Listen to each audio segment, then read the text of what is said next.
Mesdames, bonsoir, messieurs, bonsoir, heureux de vous retrouver ce soir sur les antennes d'Horizon 3 Télévision. Le journal, deux titres au sommaire. Insalubrité dans la ville de Yaoundé, capitale politique, astuce citoyenne. L'insalubrité dans notre capitale demeure un véritable phénomène majeur qui affecte le bien-être des habitants. Les poubelles, les déchets qui envahissent les rues, les quartiers et même les espaces publics, créant ici un environnement très malsain et dangereux pour la santé en particulier, et même le quotidien des Camerounais en général. L'implication et les mesures prises par ces populations afin de pallier à ce problème, les solutions vous seront ainsi présentées dans cette session consacrée au 19-30 et puis en sport, cyclisme, tour international du Cameroun. Les préparatifs qui s'intensifient, la Fédération camerounaise de cyclisme vient d'effectuer une mission d'inspection et même de reconnaissance du parcours sur justement le lieu, en tout cas la compétition qui à travers les régions du centre, de l'ouest, du littoral et même du sud-ouest, en tout cas le sud, dans le but d'assurer le succès de la 21e édition du Tour cycliste international 2025 prévu du 4 au 15 juin prochain. Il faut dire que cet important événement sportif est annoncé en grande pompe. Mesdames, messieurs, voilà pour ce qui constitue la vitrine de ce journal. Bonsoir à toutes et à tous et bienvenue.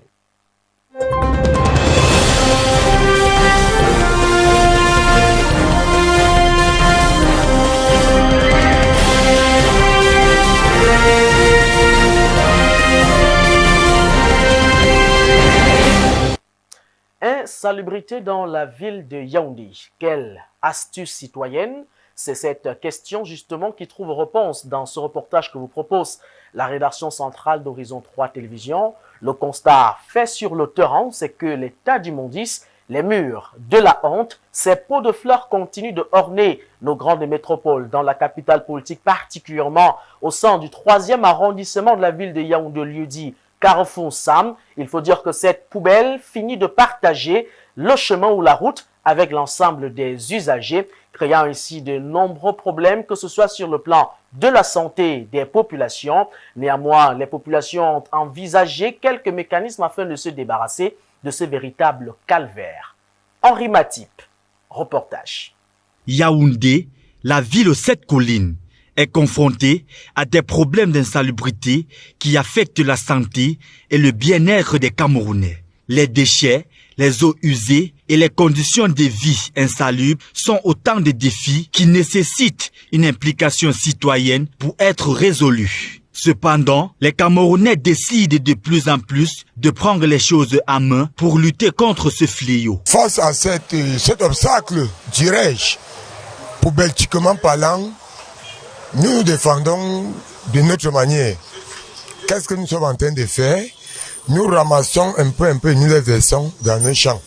Puisque nous voyons aujourd'hui que le gouvernement et sa suite ont laissé que la poubelle envahisse les rues et qui par ailleurs est en train de causer de multiples accidents. Alors que les citoyens prennent des initiatives pour résoudre ce problème, beaucoup d'entre eux estiment que les mairies doivent s'impliquer et ont la responsabilité de prendre des mesures pour améliorer la propreté et la santé publique dans la ville. Je pense que ça c'est du ressort de la mairie.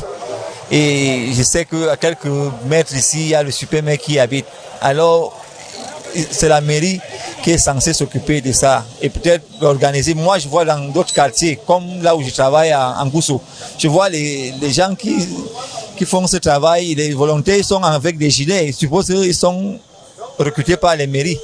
La population ne peut rien faire s'il n'y a pas l'organisation. Malgré les efforts des citoyens, les habitants de la capitale politique sont désespérés face à la montée en puissance des poubelles et les déchets dans la ville. Ils estiment qu'ils ne peuvent rien faire pour réduire l'insalubrité car les déchets semblent proliférer partout. Je pense que nous, la population, nos moyens sont limités parce que vu l'ampleur des poubelles, des ordures, nous ne sommes plus capables de faire quoi que ce soit vu qu'il faut du matériel pour pouvoir remédier à ce genre de problème. Donc les poubelles là, c'est tellement énorme et ce n'est plus à notre niveau la population. Nous ne sommes plus capables de faire quoi que ce soit puisque nous n'avons pas de matériel déjà pour le faire. Les citoyens doivent contribuer à améliorer la propreté et la santé publique en adoptant des comportements responsables et en participant à des initiatives rentables pour une ville plus propre et plus saine. Il est temps pour les autorités locales, les citoyens et les acteurs concernés de travailler ensemble pour résoudre ce problème et offrir une ville plus saine et plus agréable à vivre aux Camerounais. Et pendant que les autorités recherchent justement des astuces pour offrir cette vie un peu plus saine, nous, au sein de notre rédaction, nous cherchons à comprendre un phénomène et même l'escalade qui l'accompagne. On parle du suicide qui demeure un acte véritablement odieux. Le constat est fait, c'est que dans notre pays, c'est donc une scène qui ne cesse de monter en puissance. Elles sont nombreuses, ces populations qui préfèrent se ôter la vie face à des situations, disent-elles, difficiles. Comment comprendre un tel scénario? Comment comprendre un tel phénomène? Qu'est-ce qui peut bel et bien conduire un usager ou un Camerounais à se donner la mort? Tentative de réponse dans cet élément signé Mimi Rosbina. Selon l'Organisation mondiale de la santé, près de 800 000 personnes dans le monde se suicident, soit une personne toutes les 40 secondes. Le suicide étant cet acte qui consiste à se ôter la vie volontairement. Face à cette situation grandissante au Cameroun, il y a lieu de s'interroger sur ce qui pourrait être à l'origine de ce phénomène grandissant au fil des années dans notre société. Vous pouvez être isolé par votre famille. Ça peut commencer par la dépression d'abord, c'est-à-dire vous n'avez personne avec qui converser. Vous avez des problèmes qui vous rongent dans le cœur, mais vous n'avez personne qui vous comprend. Vous allez voir, il y a beaucoup de jeunes maintenant, ils ne sont pas fous, c'est la dépression.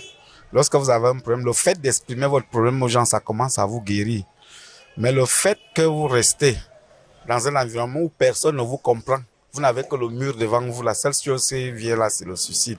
Avec les temps difficiles qu'on vit là, tu ne parviens pas à envoyer les enfants à l'école, ils ne mangent pas, l'enfant est même malade, tu ne parviens pas à le soigner. Tellement que nous, parents, nous avons la charge et la responsabilité de nous occuper de nos enfants. Quand on ne parvient pas, on les regarde comme ça devenir ce qu'ils deviennent là. Ça nous fait mal au point où on peut se suicider. Ce qui peut expliquer le phénomène de suicide au Cameroun, selon moi, tout dépend, hein, ça dépend de la tranche d'âge. Par exemple, il y a les élèves qui, comme pour les examens, certains, après plusieurs échecs, pensent que la vie n'a plus d'importance et se donnent parfois la mort.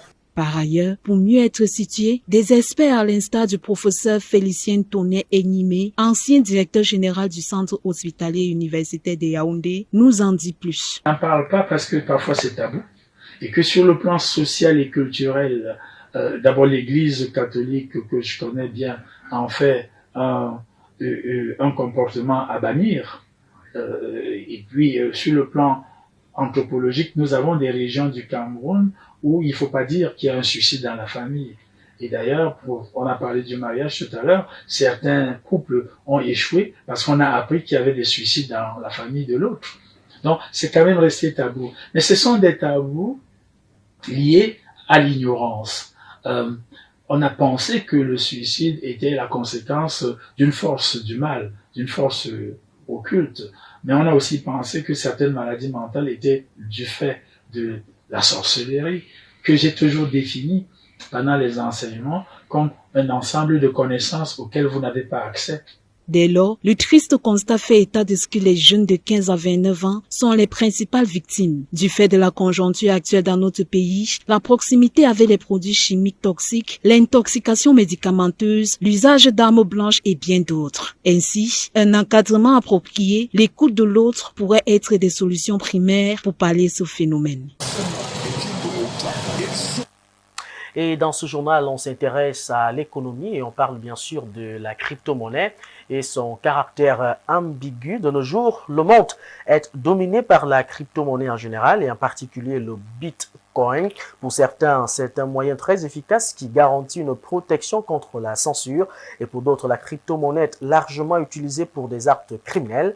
Mais comment lutter contre une crypto-monnaie qui n'est pas réglementée et qui facilite les infractions de grande envergure? Tentative de réponse dans ce reportage signé Gisèle Ndao, Eric Elougo.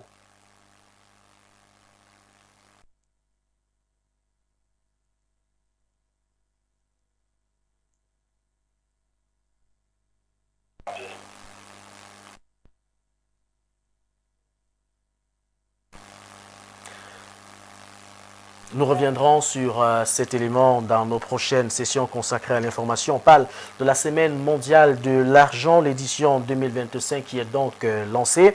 Ce lundi 17 mars 2025 marque ainsi le lancement officiel de la Semaine mondiale consacrée à l'argent à travers le concours meilleur prix jeunes d'art et même de littérature, d'éducation économique et financière. La thématique retenue dans le cadre de cet échange ne suit pas n'importe qui pour tes finances, privilégie la vigilance, pertinence et enjeu autour de cette célébration. David Zo. L'activité de ce lundi s'inscrit dans le cadre de la campagne mondiale annuelle de sensibilisation à l'éducation financière des jeunes. Le but étant d'améliorer progressivement les connaissances des jeunes, leurs compétences et leurs attitudes pour une bonne résilience financière. L'idée, c'est d'informer les jeunes sur tout ce qu'il y a comme danger et opportunités autour de l'argent.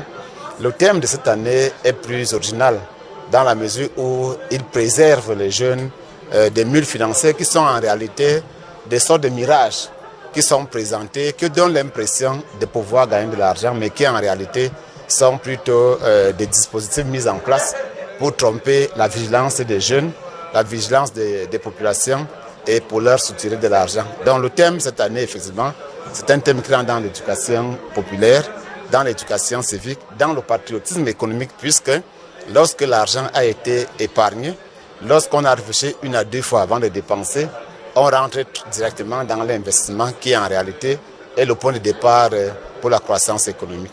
L'objectif général ici est de promouvoir chez les jeunes une gestion rationnelle de l'argent tout en l'adossant à la carte du jeune biométrique, mais aussi mobiliser et susciter l'engagement citoyen de plusieurs entreprises du secteur bancaire à l'éducation économique et financière des jeunes.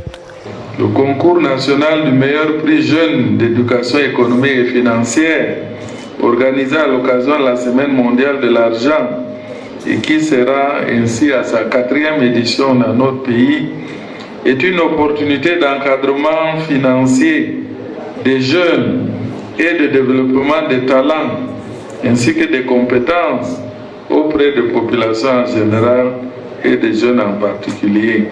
Cette 4e édition se célèbre sous le thème « Ne suis pas n'importe qui pour tes finances, privilégie la vigilance ». Elle concerne les jeunes âgés de... Restons justement dans le cadre de la célébration de ces journées pour parler de la 6e session ordinaire du comité de pilotage de l'Observatoire national de la jeunesse du Cameroun et parlons de ces enjeux alors que le ministre de la Jeunesse et de l'Éducation civique Mounouna Foutsou a donc présidé, c'était ce lundi 17 mars 2025 dans la ville de Yaoundé, au lancement des activités donc de cette 6e session du comité de pilotage de l'Observatoire national de la jeunesse, une assise qui se tient justement dans un climat où la jeunesse camerounaise ne cesse de traverser plusieurs difficultés pour bénéficier d'une insertion socio-professionnelle. Reportage signé Yvan Améniche, David Zo. Ouverture officielle ce lundi 17 mars 2025 de la 6e session du comité de pilotage de l'Observatoire national de la jeunesse, en abrégé ONJ. Les travaux sont présidés par le ministre de la Jeunesse et de l'Éducation civique, Mounouna Foutsou. Un moment d'échange et de partage en vue de redéfinir les orientations stratégiques, d'accélérer et d'améliorer la mise en place de la dite structure, au regard des défis qui l'interpellent, notamment en termes de consolidation de sa base de données, du renforcement de l'information des jeunes et de l'efficacité des démarches, des opérations de référencement et d'augmentation de l'attractivité de la carte jeune biométrique. C'est ce qu'il faudrait que le comité de pilotage se prononce également sur les conventions. En ce qui concerne l'évaluation de la feuille de route de l'année 2024, il ressort du rapport que plusieurs recommandations sont respectées, à l'instar de l'élaboration du document stratégique sur l'acquisition de la carte jeune biométrique, entre autres. Nous devons également dire que nous avons pu apprécier l'intérêt qu'il y a à renforcer la communication autour de la carte jeune biométrique, qui est un élément fondamental, un outil d'accompagnement holistique des jeunes Camerounais. Par conséquent, plusieurs difficultés d'ordre structurel et économique entravent le plein essor des activités menées par l'ONJ depuis déjà 3 ans d'existence, d'où le plaidoyer déposé sur la table des échanges ce lundi. Donc, les enrôlements restent assez ouverts et nous pensons que lorsqu'on va atteindre les effectifs de 500 000 jeunes enrôlés chaque année, non seulement il y aura un peu plus d'inclusion sociale et économique dans notre pays, mais il y aura certainement un impact notoire. Sur le terrain, un contraste se présente. Plusieurs jeunes peinent encore à bénéficier des appuis du gouvernement dans la réalisation de leurs projets. En 2024, 29 000 jeunes ont obtenu la carte biométrique. Actuellement, on dénombre plus d'1 million de Camerounais détenteurs de cette carte sur le triangle national. L'accompagnement et l'encadrement des jeunes dans l'insertion socio-professionnelle est toujours au centre des débats au Cameroun. D'où la recrudescence de cette question. Les objectifs fixés par l'Observatoire national de la jeunesse pour l'année 2025 vont-ils se limiter au simple... Parlons cette fois-ci de l'actualité de nos frontières. Nous sommes à l'international, d'abord au Tchad, où Marine Le Pen a donc effectué une visite de 2 jours au Tchad. Il faut noter que le leader politique français, justement, au programme, entretient avec le président tchadien concernant la rupture des accords de coopération militaire avec la France. On se souvient de cette actualité qui a fait parler d'elle. Et puis au Congo, la République démocratique du Congo et le mouvement armé M23 qui invite justement, invités autour d'une table pour des discussions en Angola par l'intermédiaire du président de l'Angola à propos d'un véritable cessez-le-feu dans l'est du Congo. Et puis aux États-Unis, on parle du président américain Donald Trump qui envisage justement d'imposer des restrictions de voyage à plusieurs pays. Selon une note, plusieurs pays africains sont placés dans une catégorie des nations disposant de 60 jours pour améliorer leurs procédures de sécurité et même de vérification. Le round-up à l'international ce soir porte la signature de Brenda Sa.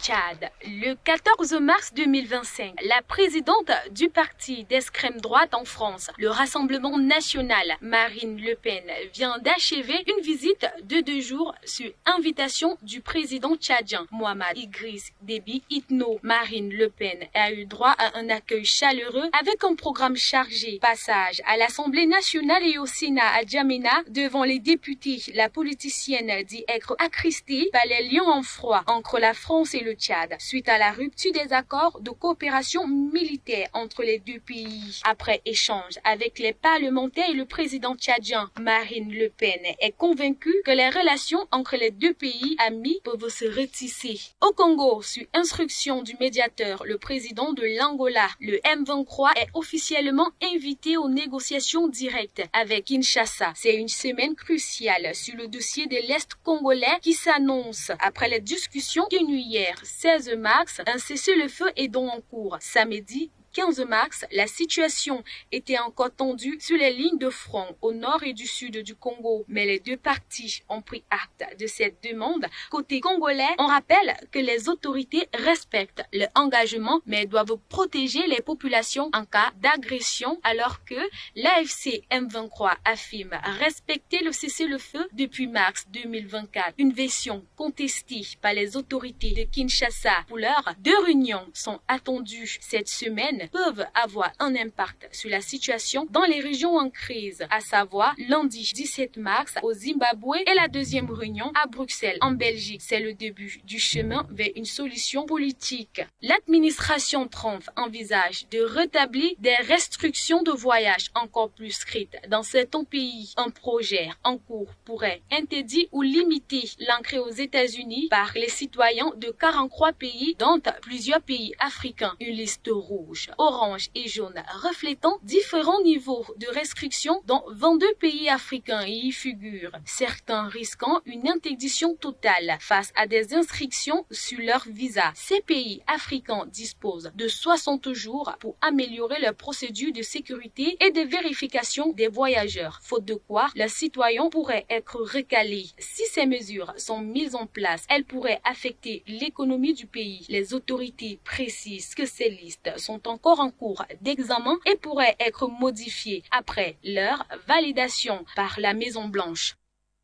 Et revenons sur le plan local pour parler de l'actualité sportive. Nous sommes en cyclisme avec cette assurance que veut bel et bien s'imposer la Fédération camerounaise de cyclisme qui a effectivement effectué un tour sur ces zones devant justement abriter la 21e édition du Tour international de cyclisme pour l'année 2025. C'est un événement majeur qui se tiendra entre le 14 et le 15 juin prochain dans 5 villes bien connues du Cameroun. Plus de détails avec Alex Rodrigue Bekono. L'objectif principal de cette visite d'inspection est de juger les profils des étapes, d'en déterminer les lieux et le nombre des points chauds et d'identifier les départs et les arrivées des dites étapes afin d'assurer la sécurité et le confort des coureurs venus d'Europe, d'Afrique et du Cameroun pour participer à la compétition. Le but étant de parfaire l'organisation de la compétition, mais aussi de faire découvrir les richesses infrastructurelles, culturelles, touristiques, culinaires du Cameroun profond, conduite par le président de la Fédération camerounaise de cyclisme, Honoré Yossi. La mission a entamé son travail par l'étape Yaoundé-Bafia, long de 117 km, dont le départ fictif sera donné au boulevard du 20 mai et le départ réel sur une belle route goudronnée, faite de plats, de faux plats et d'une côte légère, jusqu'à l'arrivée à la place des fêtes de Bafia avec une pénétrante bitumée à nouveau sur 1,5 km environ. Occasion de découvrir au cours de cette étape le pont de 1,2 km sur le fleuve Sanagar à Ebebda et les vastes étendues d'exploitation de sable, les vastes terres du Mbam, la ville d'Ombessa réputée pour sa culture d'ananas et la cueillette du vin de palme appelée Numpui, puis par l'étape 5 qui ira de Tonga pour Baganté, revenant sur Tonga long de 76 km. Les résultats de cette visite d'inspection présentent plutôt un rapport positif quant aux dispositions prises par la Fédération camerounaise de cyclisme pour la réussite de cette édition du Tour cycliste international du Cameroun, prévu du 4 au 15 juin 2025 et qui comportera 10 étapes. Le rendez-vous est donc pris pour le 4 juin prochain pour cet événement majeur. Mesdames, Messieurs, c'est avec cette actualité que nous refermons cette session consacrée à l'information. On vous dit infiniment merci pour votre attention particulière. Bonne suite de programme sur nos antennes et à demain, 19h30.